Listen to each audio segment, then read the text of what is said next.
தஞ்சை மாவட்டம் சுவாமிமலை அருகே திருவலஞ்சுழியில் பிரபல ரவுடி காளிதாஸ் படுகொலை செய்யப்பட்ட வழக்கில் அவரது சகோதரரை போலீசார் கைது செய்துள்ளனர். கூடுதல் விவரங்களை செய்தியாளர் ராமலிங்கம் வழங்க கேட்கலாம். ராமலிங்கம், வணக்கம். விவரங்களை பதிவு பண்ணலாம். வணக்கம். கும்பகோணம் அருகே சுவாமிமலை காவல் நிலையத்திற்கு உட்பட்ட பகுதி திருவலஞ்சுழி. இந்த பகுதியில் காளிதாஸ் என்பவர் வசித்து வருகிறார். அவர் அவ்வப்போது சில அடிதடி வழக்குகளில் காவல் நிலையம் செல்வது வழக்கம். அவ்வாறு சென்ற மாதம் அடிதடி வழக்கில் கைது செய்யப்பட்டு சிறையில் அடைக்கப்பட்டிருந்தார். அவர் கடந்த வாரம் நிபந்தனை ஜாமீனில் வெளிவந்து அவர் வீட்டில் இருந்தபோது நேற்று இரவு அவரும் அவரது அண்ணன் பாண்டியன் என்பவரும் மது அருந்தியுள்ளனர்.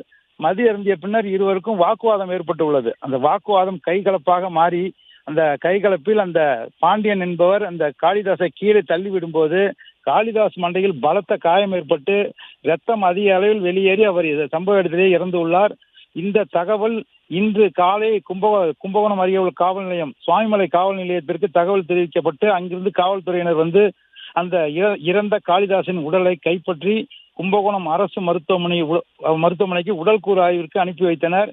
மேலும் இந்த கொலை எதற்காக நடந்தது, என்ன காரணம் என தடயவியல் அறிவியல் ஆய்வாளர்கள் அங்கு வந்து ஆய்வு செய்து இந்த பாண்டியனை கைது செய்த சம்பவம் அப்பகுதியில் பெரும் பரபரப்பாக பேசப்படுகிறது. விவரங்களுக்கு நன்றி ராமலிங்கம்.